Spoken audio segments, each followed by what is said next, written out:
What's good? What's good? What's good, everybody? This is your guy, Manny, with Dynasty Overload, with my co-host, D. Sheelor and Junior Sheelor. What's good, brother? What's up, man? Baby life is real, but fantasy season is realer. Yes, sir. Yes, sir. Man, so I am excited for the season. For those that are coming in, please subscribe, please like, and please share. You guys can also find the podcast on Apple, Dynasty Overload. But we do our live shows here on the Talking Sports with Manny YouTube channel. So we have various different topics to talk about. But Sheelor, before we get into the topics, is there any breaking news? I mean, the breaking news of the day is Aaron Rodgers is starting this window to go ahead and come back. Literally an injury we thought was going to keep him out for the whole season. It looks like he's ready to resume some form of football activities. So excited to see him on the football field. Very excited for my Garrett Wilson shares. I'm sure we'll talk a little bit about that today. Yes, sir. Yes, sir. Also, being activated off the PUP list is Hendon Hooker.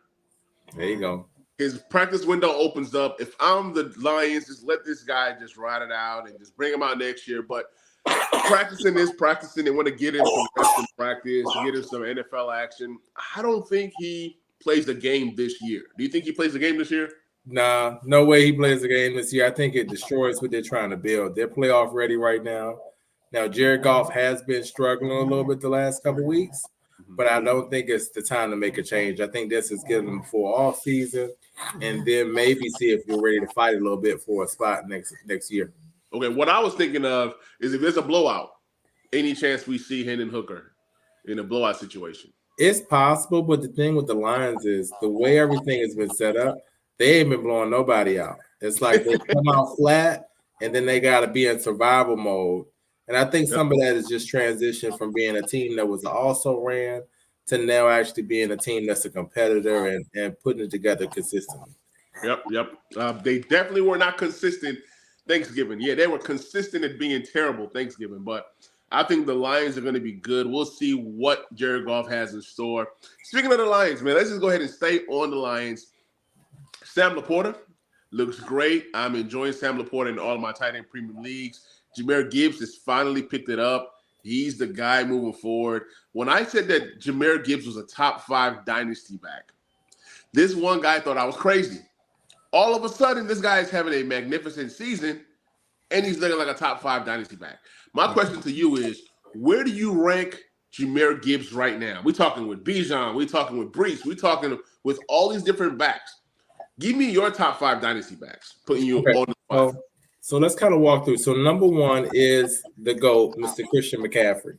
Okay. I think that's undisputed. I don't think that's debatable. I think that's literally what's going on there. Number 2 for me, I think, is Bijan Robinson. And what's crazy is I don't think we've seen the best of him yet. It looks like this past week that Arthur Smith somehow figured, hey, I have this guy that we drafted in the first round. He's supposed to be the best back to come out since Saquon Barkley. I probably should give him the ball more than a few times a game. So it seems like that light actually turned on for him.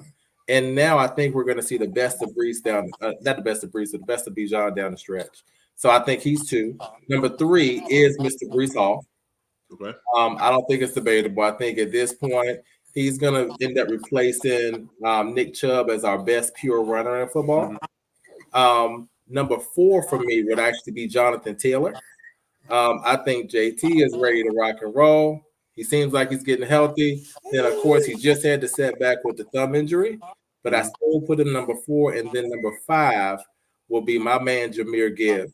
I think the only thing that's really a ceiling or a cap for him right now is the fact that David Montgomery is there. Yeah. They're definitely in a timeshare. This is set up similar to the Saints scenario, where they had Mark Ingram and they had Alvin Kamara.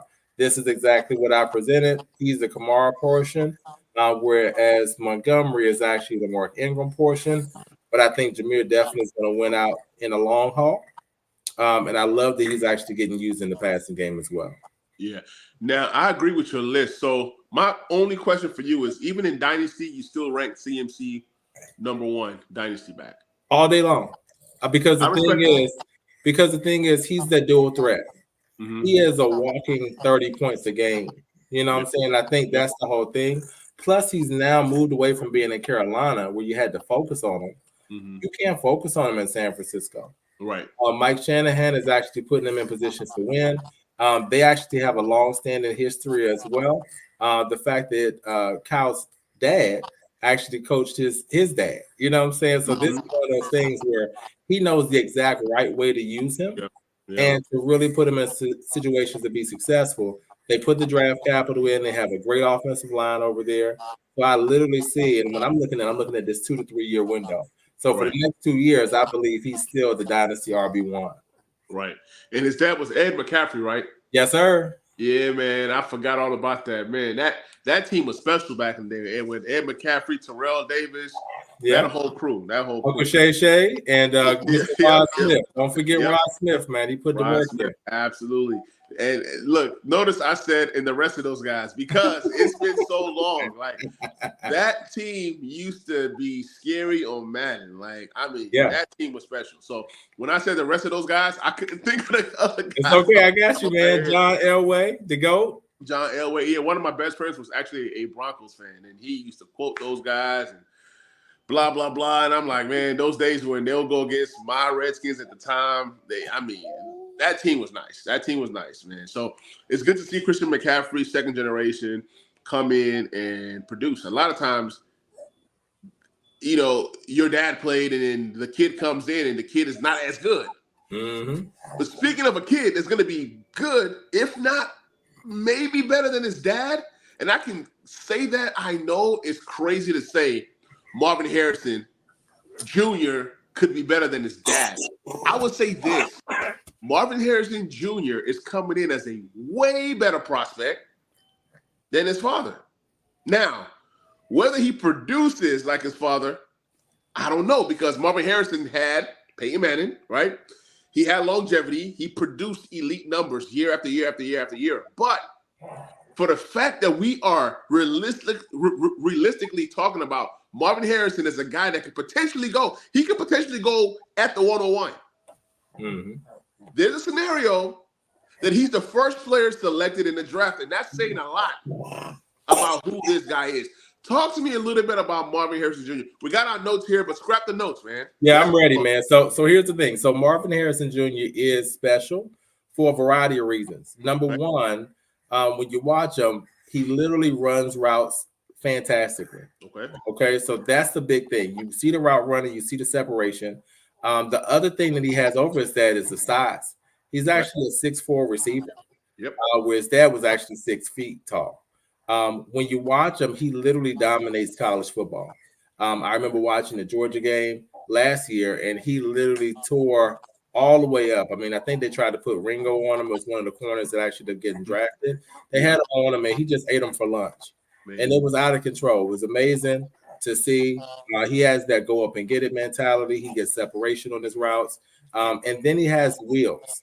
So a lot of times you see people that are technicians, but they don't actually have the speed. Or you see 6'4" where they're a long strider and they're not actually fast. So he's fast. He plays the game the right way. And a lot of that still has to do with the pedigree that you already have. I mean, we've seen this over and over again. When you have a parent that was actually in the NFL, a lot of times you've been groomed to actually do NFL-style drills from the time that you were a youth all the way up. So he's literally getting polishing and everything else. I think his ceiling is really going to be tied to, can he actually get with one of those elite quarterbacks? And I think that's really what it boils down to for a lot of quarterbacks or a lot of receivers, because essentially for his dad, he was with a historical great quarterback. At this point, with how he's going to go in the draft, it's going to be hard for him to get paired with one of those guys. But very curious to see, do we see somebody come and trade up? I mean, ideally, we would love to see Kansas City trade their next 3 drafts. Their major problem, and actually get Patrick Mahomes, that elite receiving weapon that he's been missing since Tyreek Hill's been gone, to pair with what he has out there with Kelsey. And then we go back to seeing them be unstoppable again. Now, I got a question. It's a hypothetical. Let's say for some crazy reason, Kansas City does what you say, and they draft a Marvin Harrison Jr. Right? Would you draft Marvin Harrison Jr. at the 101 in your dynasty rookie drafts? So for me, absolutely.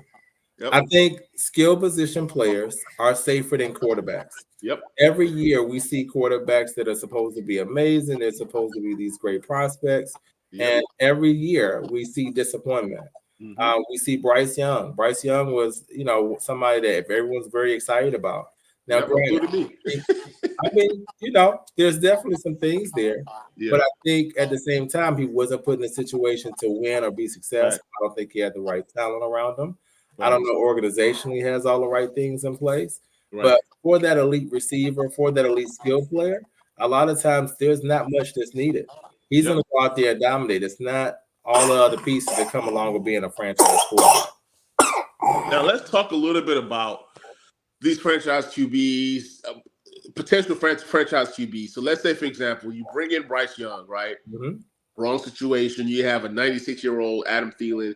You have Miles Sanders, who's been trash. You have Terrence Marshall, who's a project. You have Mingo, who's a project. You don't bring in any legit weapon. DJ Chark, all projects, right? Mm-hmm. Now, Thielen has been nice. I'll give him that. But it's like, man, for Thielen to be having this kind of season, it's pretty sad. Mm-hmm. These guys don't have the weapons. You have Hayden Hurst, another guy who's a Jag. So you give this guy nothing, right? But then on the flip side, you have a guy like Sam Howell, right? Mm-hmm. Even if Sam Howell never amounts to anything other than an NFL backup, I think Sam Howell is going to be good. But let's say if Sam Howell just amounted to nothing, right? At the end of the day, Sam Howell came in with Terry, Jahan Dotson, Curtis Samuel. Even Logan Thomas and Antonio Gibson have been serviceable this year and nice. And then Brian Robinson Jr. So a lot of times, weapons do matter for these quarterbacks. Mm-hmm. Would you agree? I agree with that, absolutely. And obviously, you want your guys to have a line. But I think, for me, honestly, having a young QB, I'd rather that QB have weapons than a line. And this is why. They say protect the guy, and then you can throw the ball. But if you throw it to nobody, or if you throw it to people that are not going to elevate that QB, then it's like, what are we talking about here? A lot of times you have these young QBs that have really good weapons. Just imagine this. I'm going to ask you this. Mm-hmm. There was a time when the Jets had a chance to get Tyreek Hill. He chose the Dolphins. Now, my question to you is this, and I think I know the answer. Mm-hmm. If Zach Wilson would have gotten Tyreek Hill, do you think his career will be better or worse? Or do you think that he'll be in the same position he is now? So here's the thing. I think what you're looking at is a variety of things. I think if they would have got Tyreek Hill, then they don't get Garrett Wilson. Okay. Because that means that you would have actually missed out. You'd have used that same draft capital to go ahead and go towards Tyreek Hill. So I think literally what you're seeing with Zach Wilson is literally a whole different thing. There's some maturity issues that go along with that. He wasn't very good in college. He can throw the ball and everything. It was cool, but he never really actually amounted to winning games in college. Right. He had health challenges in college. He had immaturity issues in college. So all of those things literally kind of led to the same scenario as he's in. The other thing is when you have a young quarterback, I think it's super important that you actually put them together with an offensive-minded coach. That's the big piece. That's what I was looking for. To a defense. That's what I was looking for right there. And I think when you do that, that really sets you up for failure in a lot of instances unless you really have a system in place and you have someone that has a presence. Because automatically, what do you want to do if you're a defensive coach? You want to play ball control. You want to lean on your defense. And you're literally stunting the growth a lot of times of your quarterback. I agree. I think that's really what you kind of see in there. Plus, they didn't have a line. But literally, that draft class, you see them go get Breece Hall. You see them go get Garrett Wilson. I don't think he can walk in with more weapons than what he had. I just think he wasn't ready for the moment. I agree. A lot of times they put these QBs right in and say, go. I told everybody Malik Willis wasn't ready. Folks were telling me, oh, look at his pro day. He is throwing off of one leg and he's throwing this. He's not ready. He's not ready. But, you know, it is what it is. Sometimes these guys come in. You go pro, they expect you to be a professional. Sometimes it works, sometimes it don't. But this was the icebreaker. Let's go ahead and get into the actual show. So C.J. Stroud and Tank Dell's value have skyrocketed. Right now, C.J. Stroud is having one of the best rookie seasons ever in the history of the NFL. Not only that, Tank Dell right now is playing out of his mind. Over 700 yards receiving, 7 touchdowns. This guy has the potential to have 1,300 yards. I mean, the way that CJ Stroud is just throwing his ball. Not only that, he's also getting long yardage. This guy doesn't have a lot of targets. Neither does he have a lot of receptions. This guy is doing this thing going deep. He's like, it's almost like some of the things that he does is almost like a baby Tyreek Hill. I don't want to say Tyreek Hill because they play slightly different. But, man, this guy's having a great season. So both guys are having great seasons. What is your value? How do you value C.J. Stroud right now in Dynasty? So I think it's a couple of things. I think with him, of course, you want to look at your league format. But if you're ranking him amongst Dynasty quarterbacks, for me, I think he falls right at that QB5, QB6 range in terms of a Dynasty quarterback. So who I'll put in front of him, of course, Mahomes, Allen. I still put Joe Burrow in front of him, even with the injury. I'm definitely putting Jalen Hurts in front of him, and I'm putting Herbert. At that moment, I think now you're in that Lamar Jackson range. You're in that Trevor Lawrence range. For me, I would actually insert C.J. Stroud right there because, Trevor Lawrence has been good, but he's streaky. He'll get real cold, but then he'll get real hot like he's been over the last couple weeks. Lamar is great, but sometimes if he's not running or if they get behind in the game and you don't have positive game script, you're not going to really get the best out of him. I love that CJ's not turning the ball over. I love that even though he doesn't have all of the greatest weapons, he's making everything work. He doesn't have a running game. They've had injuries on the O-line all year long. So for me, if I'm doing a draft and I'm starting to set straight out, he's going to be my 6th rated quarterback coming off the board in the Superflex league. And I would take, all quarterbacks in the Superflex before I got the receiver. So he would be my 1-6 right now. Right. I do not disagree. He's right around there for me. I have him actually over Lamar and Trevor Lawrence for sure. For sure. Like, C.J. Stroud is what we wanted Trevor Lawrence to be this season. And he hasn't been that. He's freaky. He has his weapons, but I still think that T-Law is still getting better. He's still getting to where he needs to get to. Whether it's next year, whether it's the year after, he's a good quarterback, but he hasn't hit that elite status. C.J. Stroud is already elite status to me. Has box office. The guy, just imagine, like we always talk, what if they add better weapons? And that's crazy. You can get this guy a dynamic running back. If you can add another wide receiver to the crew that they already have, he's a guy that makes other people around him better. He's made Nico Collins, who was a project. Nico Collins has grown up in front of our eyes. He's become something. I don't know what he's going to be when it's all said and done, but he's become something. Tank Dell, I like him. I think his value is like around a late 24 first. I don't know if he's going to be special. I don't know if he's going to be decent. All I know is Tank Dell right now is a really, really good wide receiver. For me, my only concern is the size. But that's with anybody. Like injury, hits, but he's more boundary than he is slot. So him taking those big hits don't too much scare me, but at the end of the day, your frame is your frame. And C.J. Stroud is accurate to where he's not throwing death balls like Derek Carr does to his receivers. So it's good to see that connection. Now, I'm going to talk about some recent deals. Okay. Today, I saw Tank Dell go for Jalen Waddle in a second.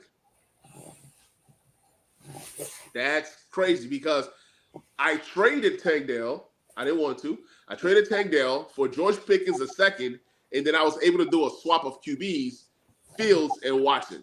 So the Fields and Watson swap really made that possible. Even though a second and George Pickens for Tank Dell is fair in Dynasty, but man, what this guy was able to pull off, trading away Tank Dell and getting Waddle in a second, that is criminal to me. Yeah. If you ask me right now, who would I take? Waddle or Tank Dell? Give me Waddle. If you ask me right now, who's the better talent? Waddle, Tank Dell? Give me Waddle. Everything across the board is Waddle. I've seen who Waddle is. I've seen him as a target monster in his rookie season. I've seen him get 1,000 yards. I've seen him get major touchdowns. But Tank Dell is still young. Breath smelling like Similac, wet behind the ears. He's still a baby. Even though Waddle is still young as well, but at least we know who Waddle is. Okay? Now, where do you value Tank Dell? So I think right now he's probably wide receiver 15 to 20. Okay. He's right in that 15 to 20 range. I think that's what you're kind of seeing right now from a productivity standpoint. Keep in mind, he did actually miss a game as well. Yep. And he kind of worked through. So, like on a per game basis, he's literally performing and putting up great numbers. Yep. The other thing is that chemistry that he has with his quarterback. And I believe that he is really the unquestioned guy that he's looking for in the clutch. Mm-hmm. And I think that's a big part of everything that you're working with. I mean, he had a touchdown call back again this past game, where, you know, it literally was crazy. It's like you call a shift, illegal shift, and it's what I see Tyreek Hill and the Dolphins do every play. Right. I'm like, what do you mean? This is crazy. I see Tyreek Hill do this all day, every day. So it's one of those things where you can see the talent, you can see the chemistry. But I think what you're also really seeing, and I think what else is kind of unique, is that same guy. I saw that trade there. He actually went out and traded Josh Allen, and he got C.J. Stroud. And in that particular instance, he's literally trying to put that together as a stack. Yep. So we're actually in the league here, and what happened, I think it was a one quarterback league. I was able to actually acquire C.J. Stroud in the second round of a startup, and I got Tank Dell at 3-1. I envisioned them as being a stack. I saw them actually connect. I saw the fact that C.J. Stroud actually wanted the Texans to go out and get him. He has a product of Houston, University of Houston, U of H stand up. So I got a chance to see him already myself. So I already saw him. When I saw him, I was like, wow, this guy looks like T.Y. Hilton. This guy looks like, you know, maybe not the top end speed of Deshaun Jackson. He looks like a Deshaun Jackson type guy. And that's literally what he's been. But what I like is he actually has more consistency. So he's not just a stretch the field kind of guy. Now he's actually somebody that's literally eating every time.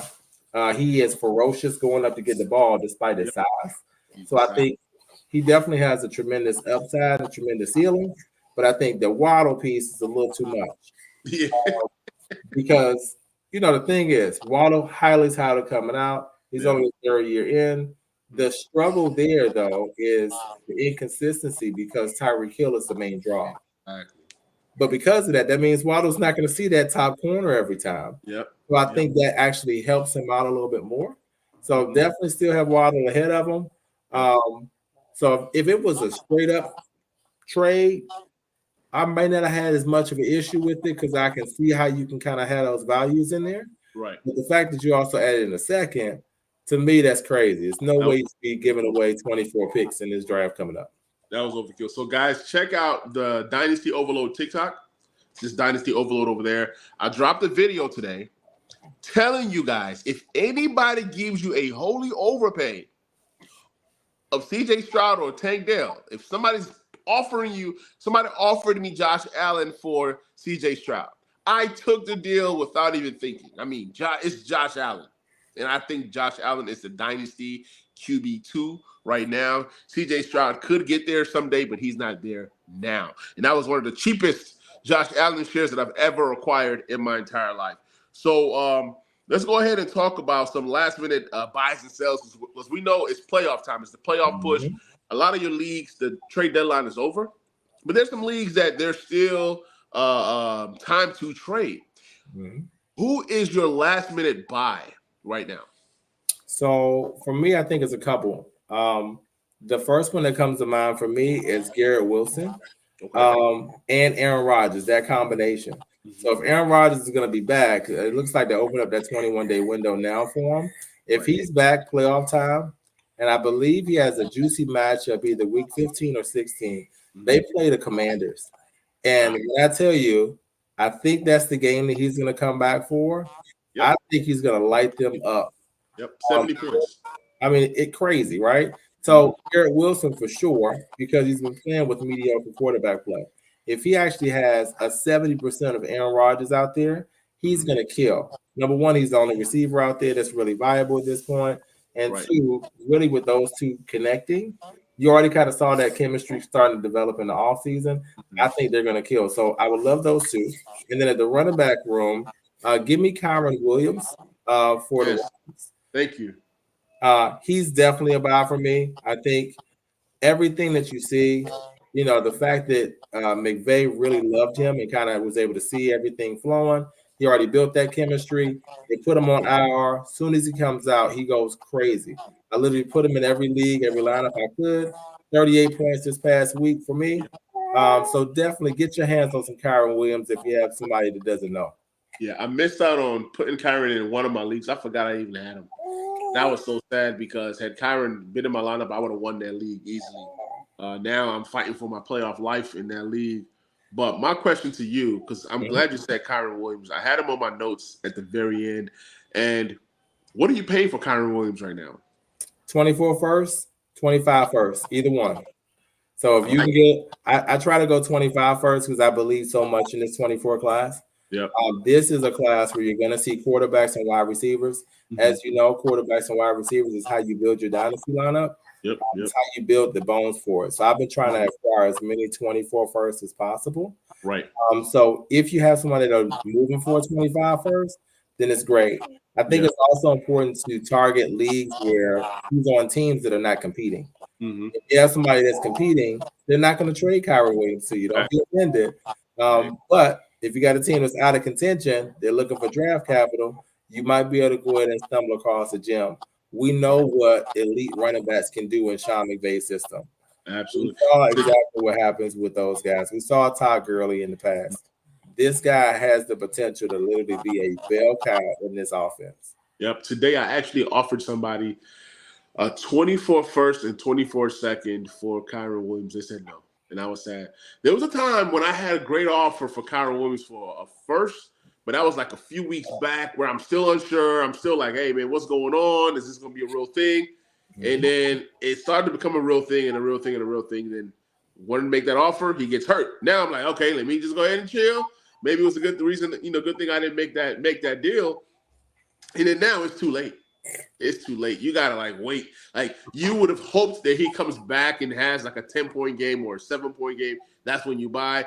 Never go buy a player after a crazy game like Sunday over 200 yards from scrimmage and a couple touchdowns, I believe. 38 points. Yeah, his price is skyrocketing right now. He's a guy that I continue to try to acquire in a league that me and you are in. I actually offered this guy. He said he wanted a young receiver and draft picks. I offered a 2nd-round pick plus a young receiver. I forgot who it was, but of course it's a young receiver, Gabe Davis. So Gabe Davis in the 24 second. Let me see if that gets it done. It shouldn't get it done, but if it does, I'll be excited because this is the time to buy, and that team is definitely not ready to compete. And if you're not ready to compete, these RBs kind of die out on your roster because of that short lifespan. I have one more topic, and we'll go ahead and end the episode. Who is your sleeper heading into next season? Heading into next season for a sleeper right now? Why do you think? I got one for you.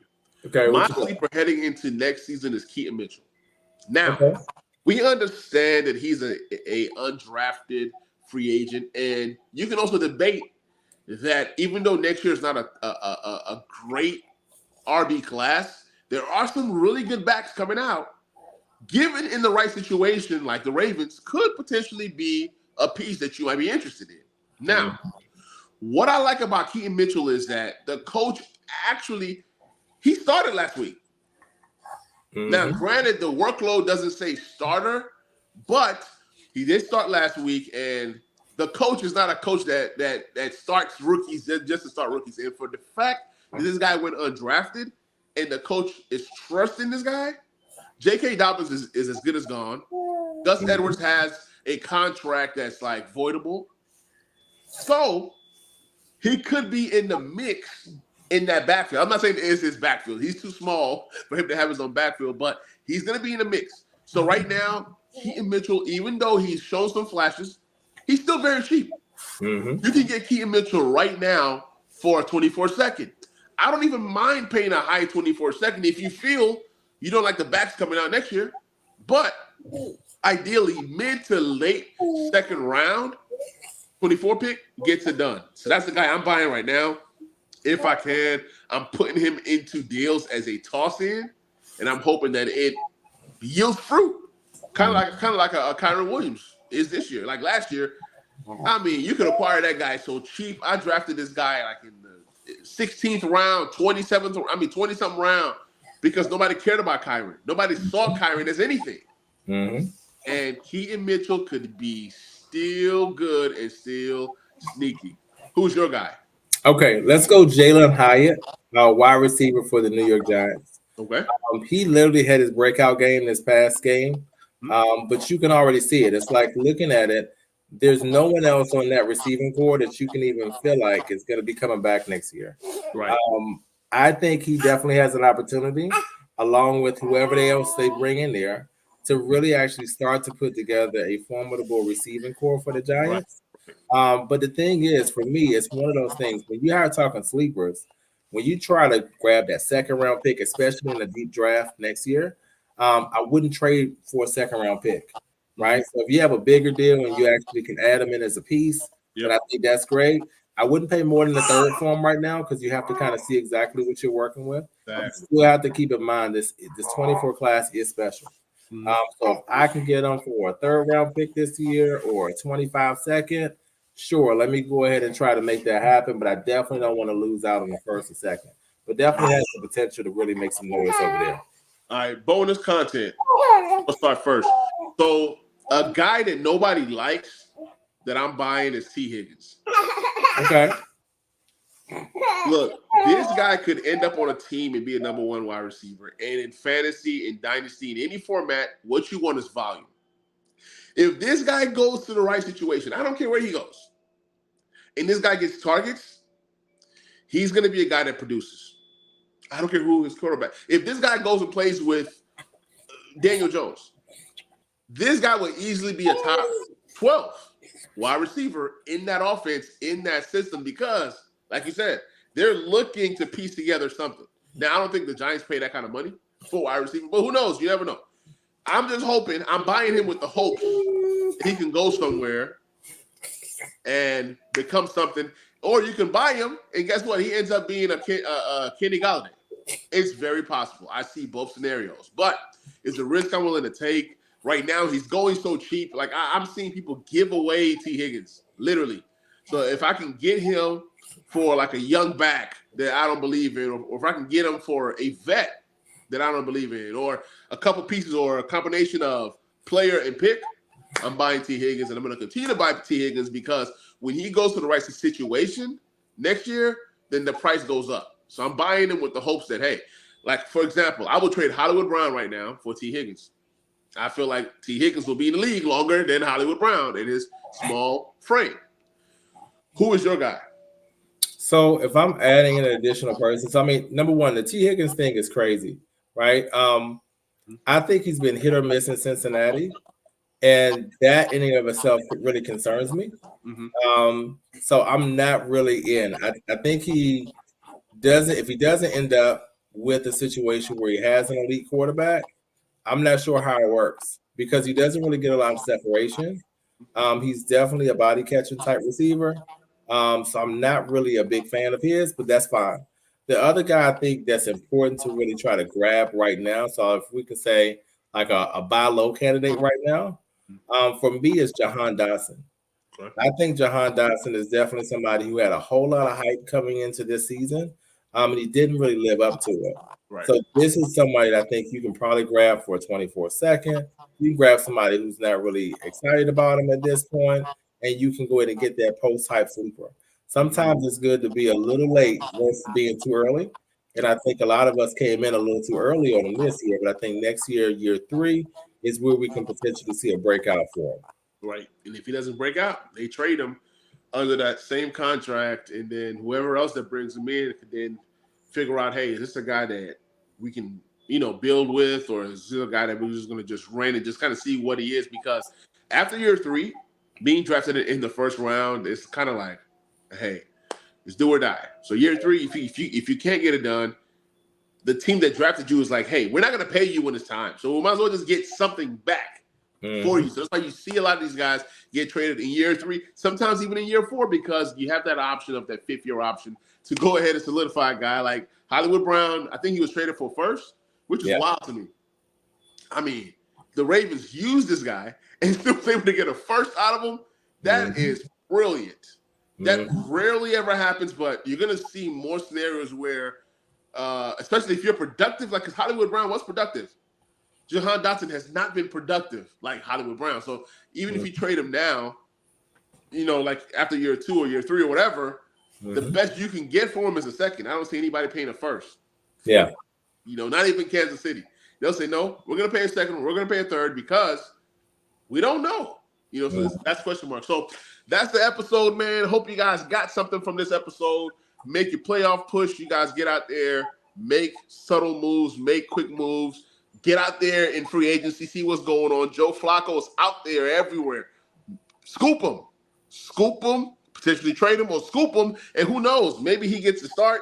Maybe these receivers for the Browns look better with Joe Flacco than DTR or PJ Walker.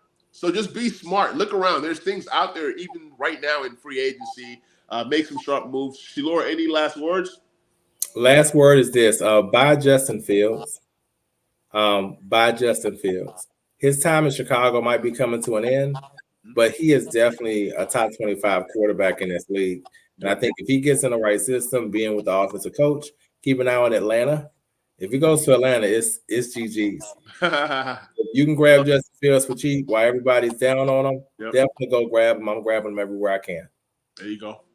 All right, y'all. This is Dynasty Overload. Be sure to follow us on the Dynasty Overload YouTube channel, the Talking Sports with Manny YouTube channel, the Dynasty Overload TikTok, and then be sure to subscribe to the podcast, Dynasty Overload, on Apple or anywhere else that you get your podcast. We will catch you guys on that next episode. We out. Peace.